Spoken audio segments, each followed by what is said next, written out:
안녕하세요. 이번 영상은 핀란드 교환학생 Q&A입니다. 사실 아무도 물어보지 않았지만 속으로 궁금하실 분들을 위해서 제가 한번 용기를 내봤어요. 그래서 일단 이렇게 다 정리를 했고 또 보면서 말을 해보도록 하겠습니다. 사실 이게 유튜브나 인스타 같은 데 찾아봐도 핀란드 교환학생에 대한 정보가 많이 없어요. 많이 가는 독일이나 프랑스, 영국 이런 곳에만 정보가 많고 저희 지역은 많이 없어서 제가 한번 학기가 끝나지 않았지만 중간 정산 느낌으로 Q&A를 해보겠습니다. 자, 바로 첫 번째 질문. 비행기표는 언제 어떻게 살까? 자, 이게 교환학생을 붙고 나면 엄청나게 많이 하는 고민인데 사람마다 다르긴 해요, 당연히. 일단 왕복으로 살지 편도로 살지도 고민이고 일찍 가는 것도 늦게 가는 것도 뭔가 좀 무서운 느낌? 그래서 이제 저 같은 경우는 고민을 하다가 일찍 산 편이었어요. 제가 8월에 출국을 했는데 5월 초에 샀거든요. 거의 3달 전에 산 셈이죠. 왜냐면 제가 키세스라는 곳에서 항공편을 사려고 했어가지고 이게 표가 정해져 있어서 빨리 안 사면 다 떨어졌습니다. 그래가지고 이제 저는 좀 빨리 결정을 한 편이에요.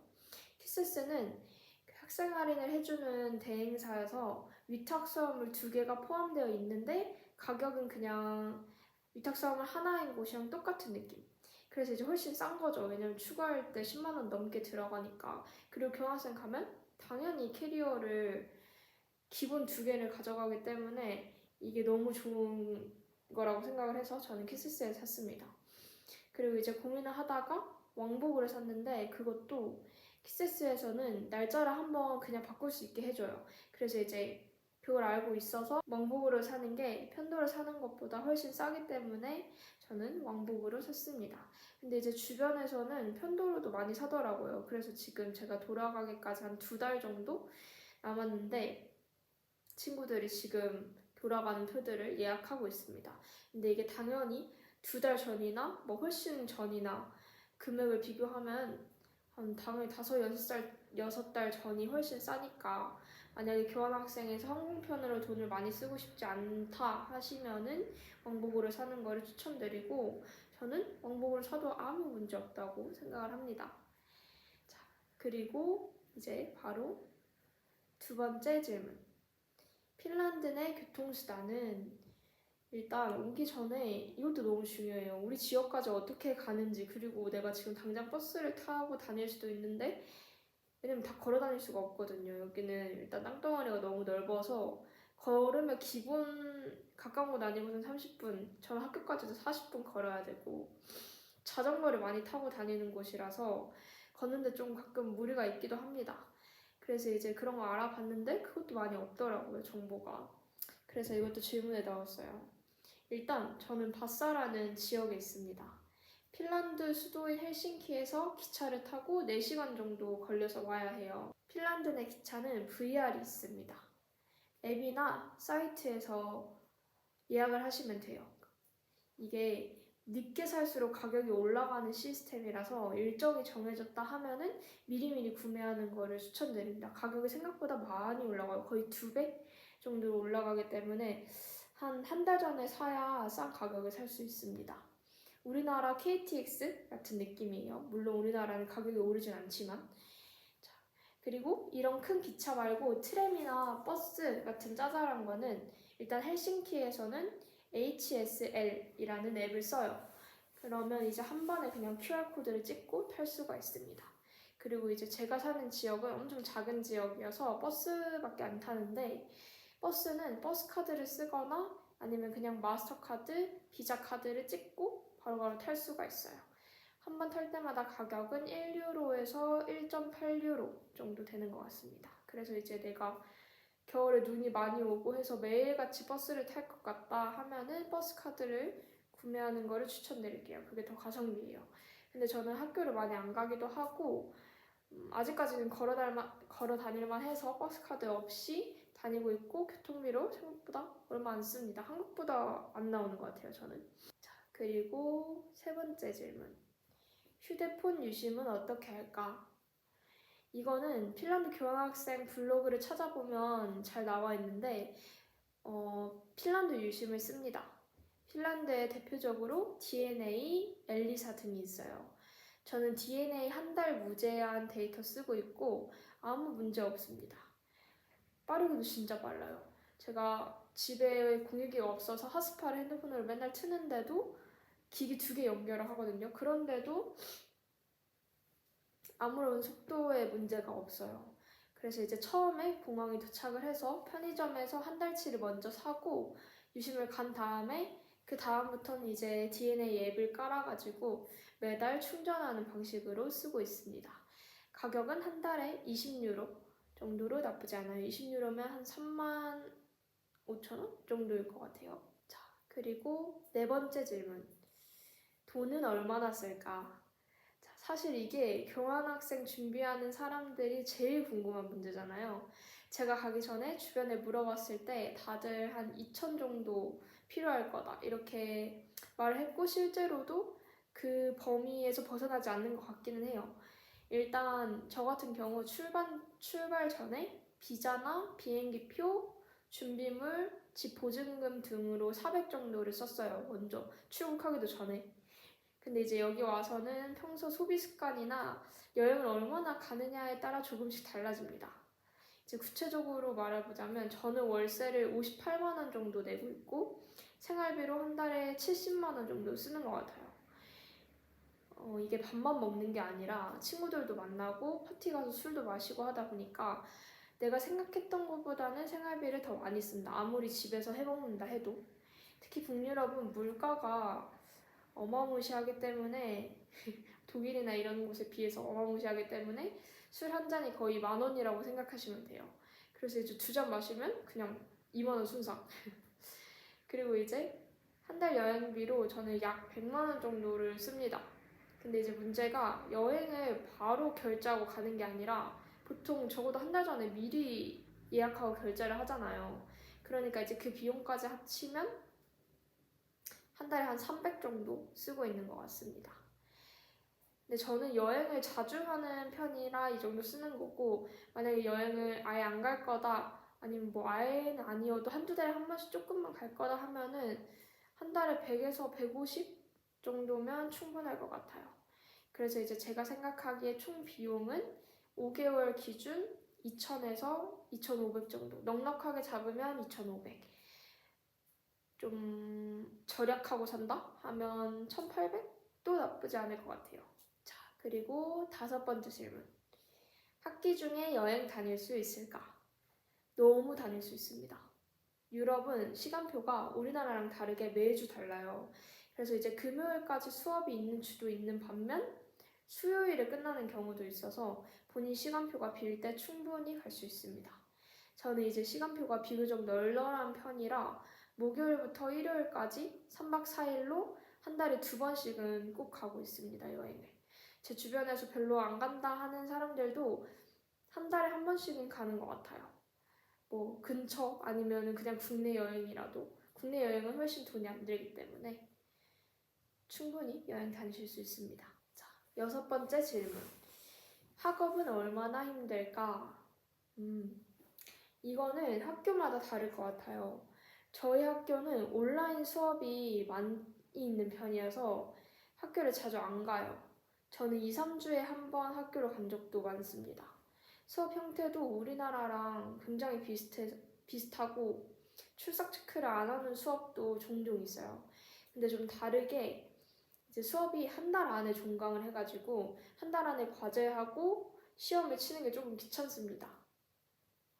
막 어렵고 우리나라 시험처럼 막 2주 매일같이 공부하고 시험 기간 때문에 머리 붙잡고 뭐 이 정도는 아니에요. 며칠 공부하면 충분히 패스할 정도로 점수를 받으실 수 있습니다. 교환학생 사실 패스월 페일이기 때문에 뭐 굳이 높은 점수를 받지 않아도 되잖아요. 기본 점수만 넣으면 되니까. 근데 이제 문제가 팀플이 많아요. 모든 수업에 하나씩은 꼭 있는 것 같습니다. 근데 또 이제 여기도 굉장히 인터넷이 발달됐으니까 다들 대부분 온라인으로 줌 미팅을 해서 팀플을 합니다. 이거는 이제 저희 학교 이야기인데 바로 옆에 있는 학교는 아침 8시 수업이 많고 학교를 거의 매일 가더라고요. 온라인 수업도 없고. 근데 그래도 걱정할 만큼 막 힘들고 그러지 않습니다. 그 사람들도 다 여행 다니고 다 잘 놀고 있어요. 그러니까 이제 공부 때문에 막 여행을 못할 것 같다든지 공부가 너무 힘들면 어떡하지 이렇게 굳이 생각하지 않으셨으면 네, 좋겠어요. 자, 그리고 7번째 질문. 1학기 교환이 나을까? 2학기 교환이 나을까? 저는 지금 2학기 교환학생을 나와 있는데 2학기 너무 추천합니다. 이제 저희 한국 학교는 2학기가 경쟁률이나 성적이나 더 빡센데 그 이유를 알 것 같기도 해요. 일단 행사나 파티가 확실히 많습니다. 할로윈이나 크리스마스처럼 큰 행사들이 몰려 있으니까 볼 것도 즐길 것도 많아요. 근데 이제 날씨 때문에 2학기 오는 거를 걱정하시는 분들도 계실 텐데 핀란드는 오히려 2학기가 좋은 것 같은 게 따뜻할 때 와서 좀 가볍게 입다가 엄청 추워질 때 학기가 끝나고 다른 나라로 여행을 가니까 뭐 이 엄청난 추위를 굳이 그때로 받지 않아도 됩니다. 그리고 이제 겨울 유럽 로망이 있으시면 2학기 오는 걸 추천드린다. 학교 파티 하는 게 생각보다 재미있어요. 근데 뭐 학교 파티 이런 거 굳이 안 가도 되고 난 조금 더 뭔가 따뜻한 걸 더 많이 즐기고 싶다 하면은 1학기 오시면 될 것 같아요. 1학기 오는데 좀 더 추울 때 살짝 와서 겨울도 같이 즐기는? 그럼 이제 따뜻해질 때 여행을 할 수 있으니까 짐은 좀 더 가볍게 다닐 수 있는 장점이 있긴 할 것 같아요. 자, 그리고 8번째 질문. 영어가 늘까?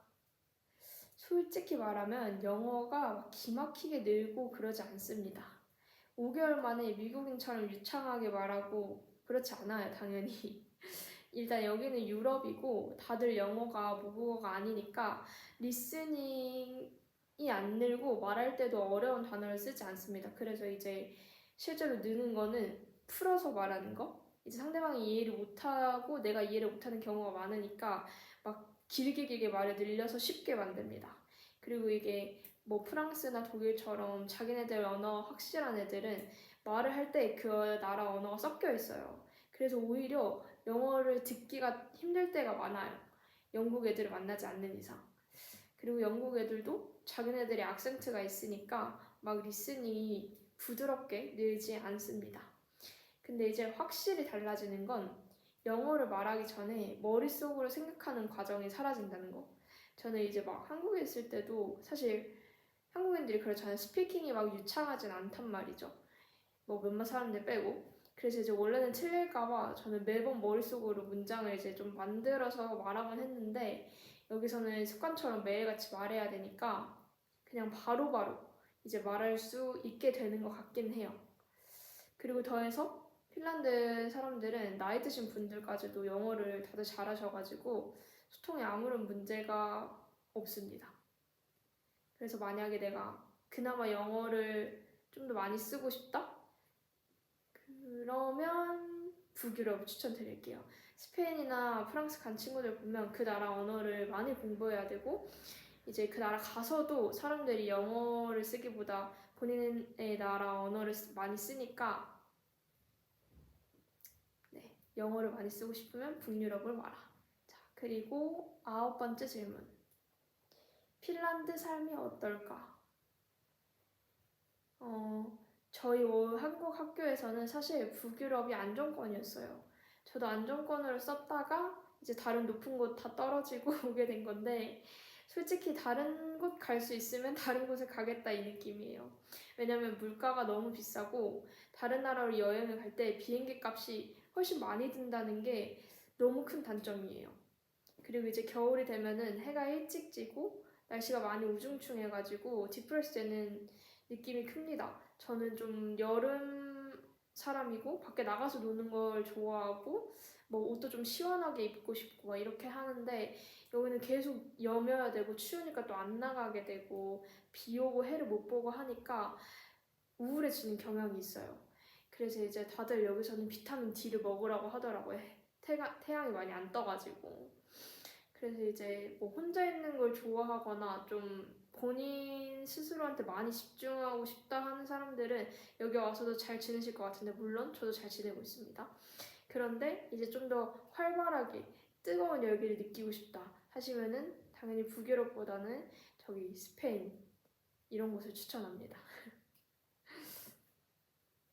자, 그렇다고 북유럽이 안 좋기만 한 게 아니고 이 핀란드가 아까 말한 것처럼 영어를 다들 잘하니까 소통이 너무 편하고 좋아요. 굳이 제가 핀란드어를 막 엄청 많이 하지 않아도 충분히 영어로도 그냥 아무 문제 없이 살 수 있습니다.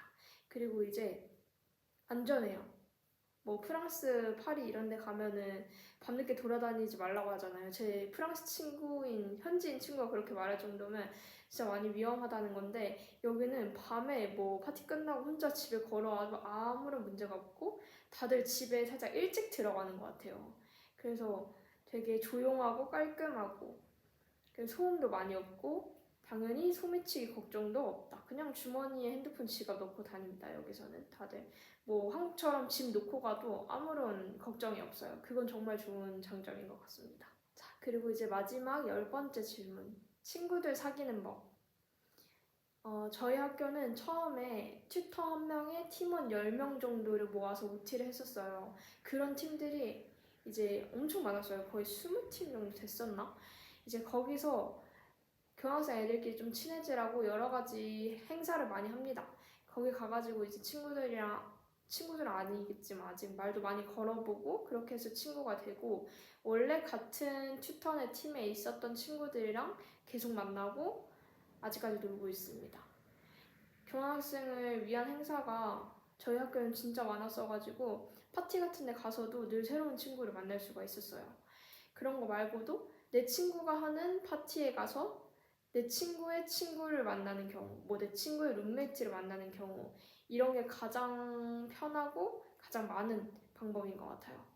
그래서 이제 제일 중요한 거는 아무래도 그렇게 만들어지는 환경이 있으면 좀 적극적으로 나서서 말하고 다음 약속을 잡고 이렇게 해야 이제 그 관계도 계속 유지가 되지. 안 그러면 그냥 파티도 한번 인사하고 까먹고 이제 다음에 기억 안 나고 누군지 모르고 같이 안 놀고 이렇게 하게 돼요. 그래서 좀 소극적이어도 내가 평소에 소극적이어도 그런 데 가서는 그냥 마인드를 갈아 끼고 좀 미친 사람처럼 계속 말하고 웃기게 해야 친구들을 사귀기가 편합니다. 자, 오늘 이렇게 총 10개의 질문을 자문자답을 해봤고요. 보시는 분들께 도움이 되었으면 좋겠습니다. 혹시 더 궁금한 게 있으시면 댓글로 남겨주세요. 구체적으로 답변해드리도록 하겠습니다. 그럼 빠이.